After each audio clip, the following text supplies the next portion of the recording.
Hi, Grandma Debbie here. So today we're going to make crock pot garlic butter steak bites. Trouble saying that for some reason. So we're going to do some of it in the skillet. We're going to brown up the meat in the skillet, and then we're going to put it in our crock pot, and we're going to let it cook for a couple hours. So the nice part about this meal is that the crock pot doesn't heat up the kitchen as much as if I was using the stove to do this. So this should be really good. Keep the kitchen cool, keep me cool. Make an easy meal that can easily be done early in the morning before you head out the door, and then put it on, and when you come home you have a delicious meal ready to go. So but we're going to get started on it. All right, let's get going. Okay, so we're going to be browning the meat first. Now it does not say to do this, it just says to sear it, but I'm going to add a little bit of oil in the pan and just kind of help it along. All right, let's get going on this. So you're going to use stew meat for this. And you want to do it in, depending on the amount of stew meat that you have, you want to do it in batches. So that's what we're going to do. We're going to do a little bit at a time.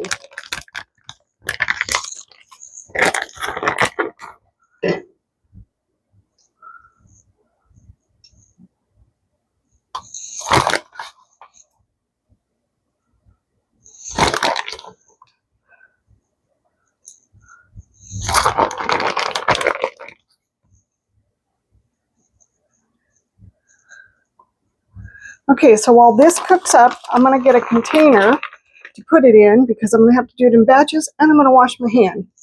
So I will be right back.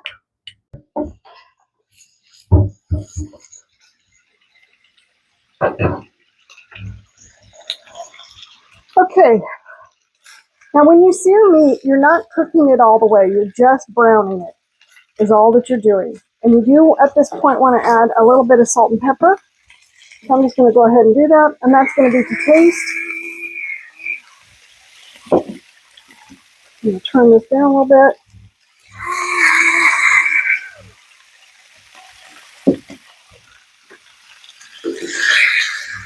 So you're not, like I said, you're not trying to cook it all.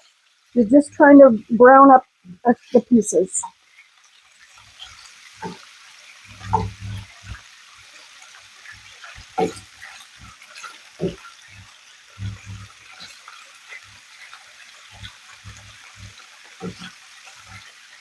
Okay, so I'm going to add this into my bowl. And you don't even have to do this. You can go straight to the crock pot if you want.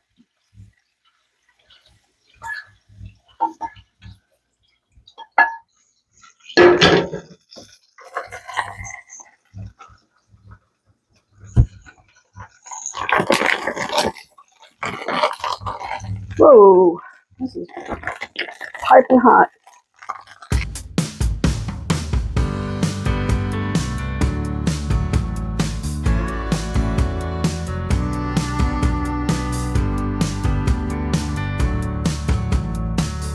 All right, I'm going to wash my hands real quick and I'll be right back. Okay, I'm going to turn this down just a tad bit again.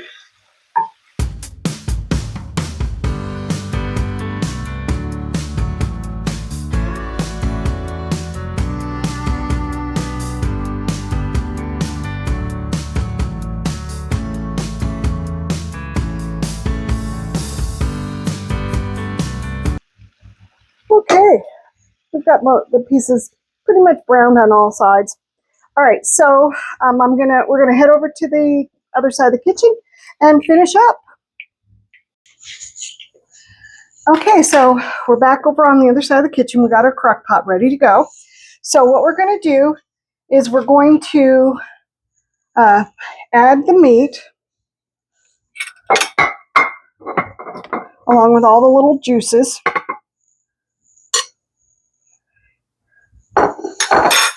Then we're going to, I'm going to go ahead and season it a little bit more with some salt and pepper because I didn't add it in the second batch. I just remembered.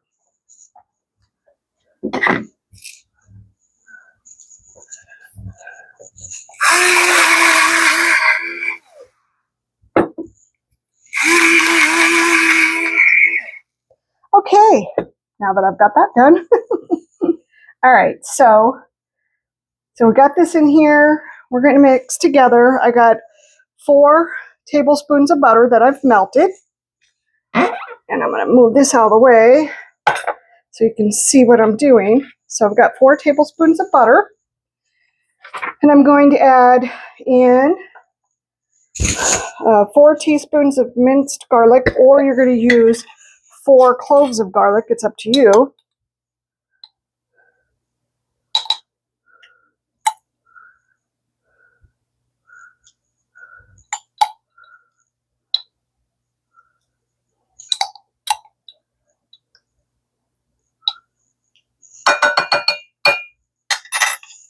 And then I'm going to add in 1 packet of onion soup mix, which is what I'm using. I'm using this.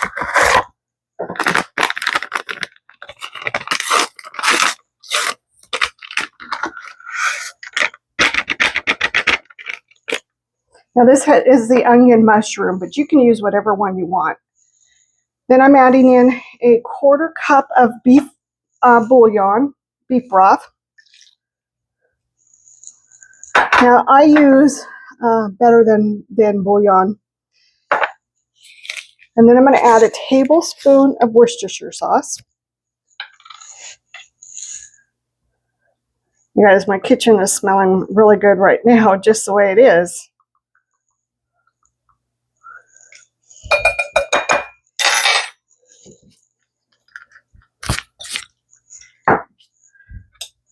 Okay, let's get this all mixed in.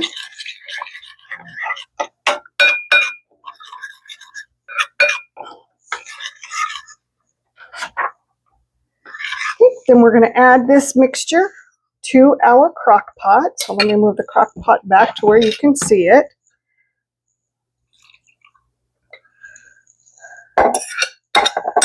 For sure, get all the little goodies out of there. And we're going to kind of stir it up a little bit. And now this is going to cook on low. Is that what I'm doing? I'm doing low, I believe.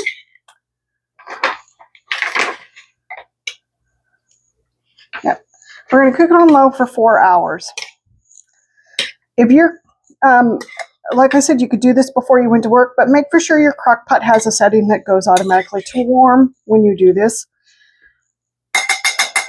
Okay, now I got to turn my crock pot, or plug it in first. Otherwise, we're not going to get anything done today. I'll be wondering why I'm not smelling anything. Okay, so I got the lid on. I'm going to set it to warm.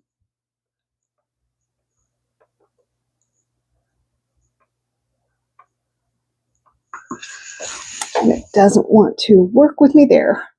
Okay. All right, it's on. So I'll bring you back in a little bit and we'll look at it and we'll see how it's going. Okay, so I'll see you in a few.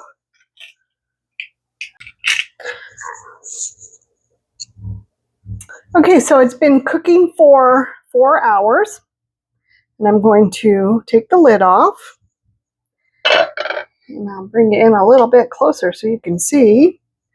I'm going to kind of stir it up here a little bit. If you guys could smell my kitchen, it smells wonderful.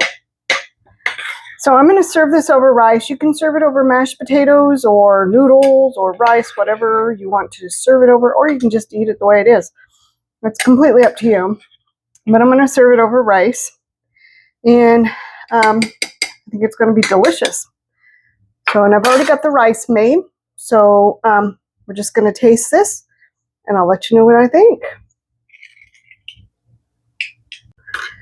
Okay, so I'm just going to have a small little taste because it's extremely hot. So I'll let you know how it tastes. Ooh, really hot. Okay. Oh, hot, hot, hot. Mm-hmm. You can really taste the garlic and hint of onions because that was onion flavor was in the mix I added in. But it is absolutely delicious. I really think you should try this. So I think you'll like it. So give it a try. It's super simple. Couple of ingredients and you got a meal. And like I said, you can serve it over rice, noodles, or mashed potatoes. It's completely up to you, however you want to do it. All right, well, I just want to thank you for coming along with me on this journey. I hope that you're having an amazing day and everything's going great. Hit that like, hit the subscribe, and hit the share button, and I will talk to you soon. Bye.